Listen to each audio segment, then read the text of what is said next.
Hi, what's up, everyone? I know it's been a while, as usual.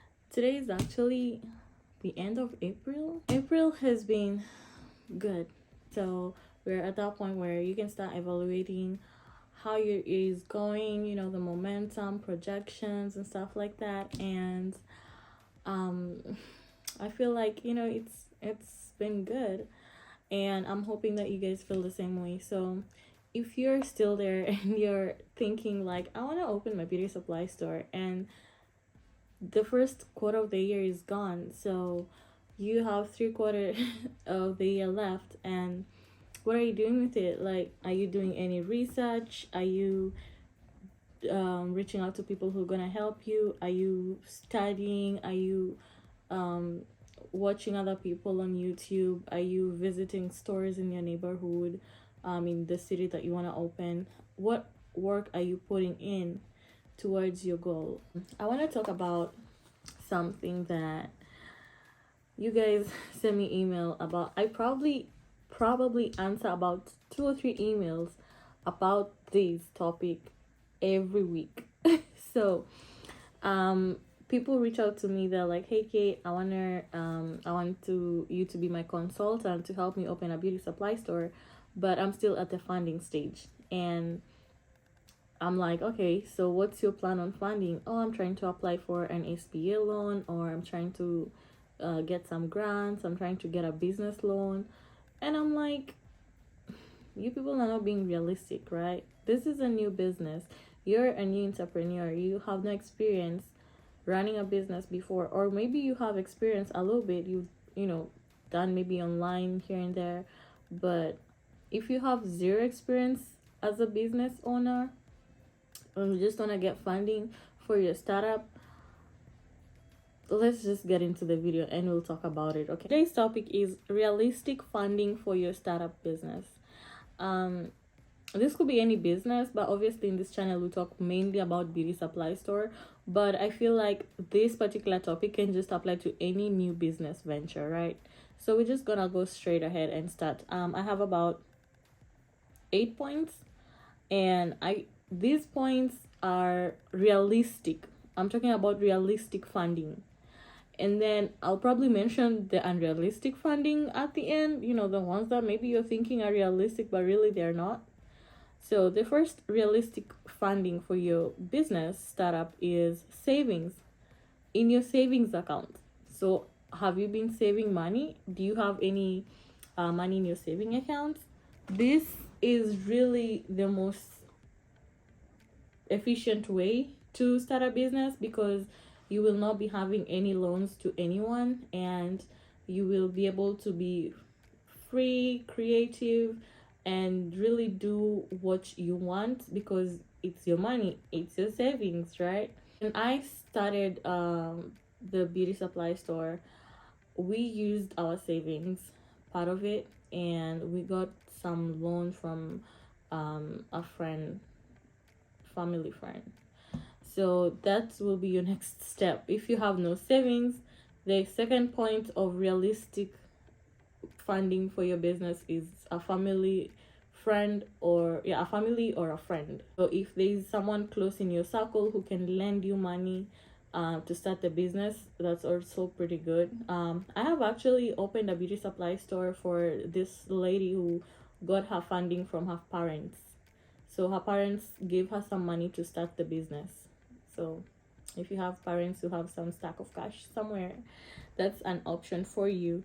And then we're gonna go to the personal credit card line, like just using your personal credit card. So if you're someone who has good credit score, and you have credit cards that have like a huge line of money that you can use, then you can go ahead and just charge everything on your credit cards, and then get the business rolling, and then start paying back your credit cards. So this is only if you have healthy credit. I'm just gonna say, like, if you have a healthy credit. So I'm not talking about someone who has like 30,000 amount to spend, and then you go ahead and spend all of it. You'll have used 100% of your credit, and it's not gonna look good on you. You're gonna lose points, you're gonna look like a risky lender, and chances are your credit card companies are gonna start slicing your limits, and it's just not gonna look good. So I'm talking about someone who has like 100,000 or 150,000 um on their credit that they can use. So this person can go ahead and use like 50. It's still a little bit high, but if you're between 30 to 50% of your credit use, it's still not bad. It's not gonna like ding or destroy your credit. So that's what I'm talking about. Healthy credit. That's what I'm talking about. So on this point, I'm gonna say one of you reached out to me saying that they had hired another consultation person to help them out, or people, I don't know, I can't remember, but she told me that she didn't have money to open her beauty supply store, and these people who are helping her told her they will help her apply for credit cards. So they kind of did, and they used her credit score and they applied for every single credit card that she could qualify for. So they applied, and um her credit had a lot of hard hits because she was borrowing credit from like everyone. And then the ones who managed to give her credit, it went to like up to what, 55,000 or 60,000. And then she maxed out on all her cards, so she charged all her cards and she maxed out completely, and these people took her money to keep it to use to open her account, her business. It was just so messy. Let's just say that was bad, and that's not what I'm talking about here. And if anyone is suggesting for you to do that, this is someone who's not caring for you, because down the line you're gonna need to have a good credit to be able to save your business at some point. If you need more funding, if you need to add more vendors, if you need to spend a little bit more money, you want to have that cushion, so just don't get rid of it. All right, I'm gonna talk about the next point, which is going to be a personal loan. So again, if you have a good credit and you have good security like you can use, or you have a good relationship with your bank, you can go ahead and borrow, get a personal loan. So I know companies like Upstart, they can help you. There's a lot of them, and you can use that to fund your business. All right, so far I've given you 4 points, so we're gonna go to the next, the fifth one. I've also helped people open their beauty supply stores who are still keeping their jobs. So keep your employment. If you're getting good money from your job, from you can just keep your job and use part of your salary to go towards opening your beauty supply store, and then you can hire. So I'm saying keep your job only if you're making enough money right? So maybe I'm just gonna give an example. For example, maybe you earn like what, $70 an hour, right? So you might want to keep your job if you're making $70 an hour, because you can hire someone for your store for $15 an hour. So it doesn't make any sense for you to lose $70 to be in your store while you can make more. Like literally, if you're making like $70 an hour, you can literally afford to pay an employee in the store out of your own salary, so that the business can grow and run itself without having to worry about paying an employee. Am I making any sense? All right. The next point is cashing out on your 401k.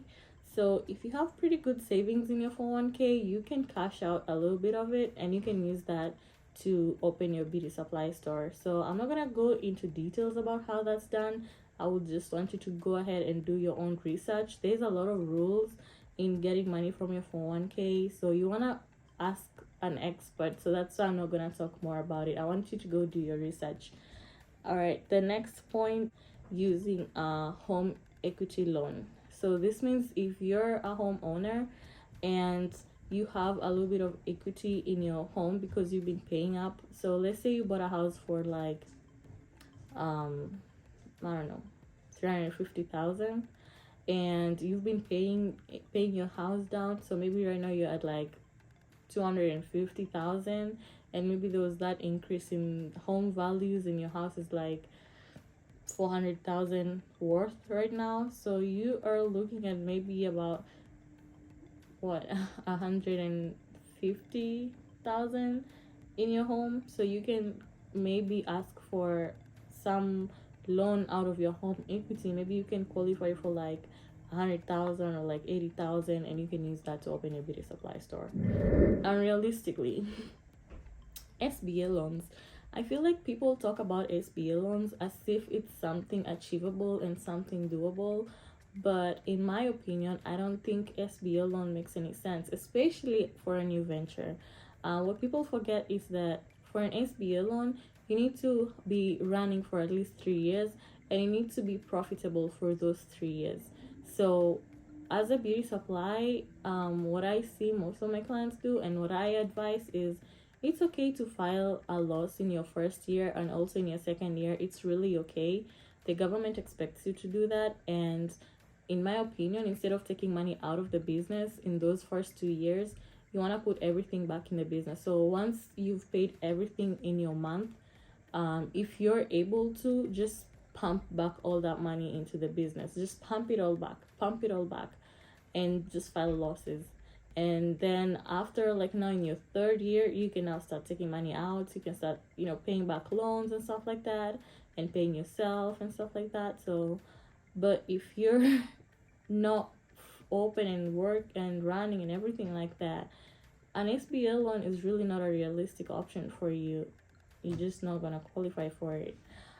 There's also grants. There are people out there who offer like grant services where they write a grant application for you, like a cover letter and stuff like that, and apply for grants for you.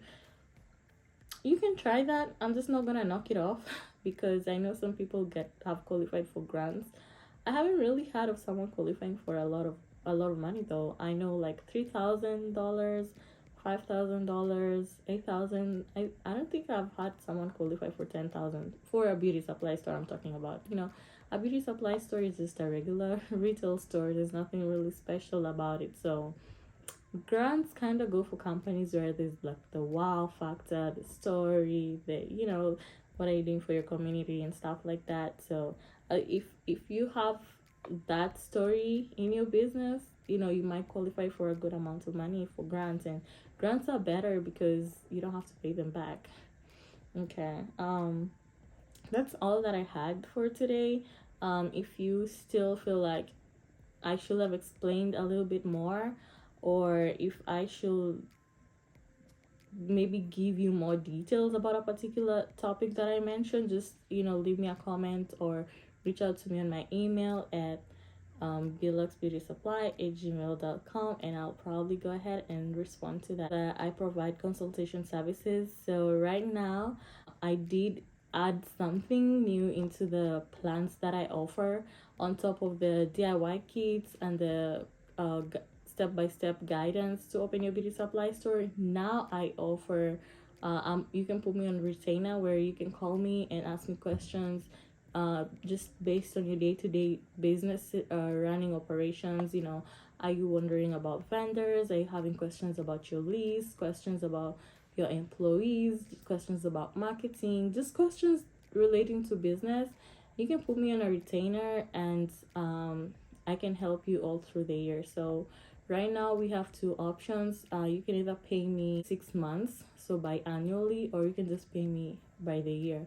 I have two special prices. So I have one price for the beauty supply stores that I helped open. It's a discounted rate.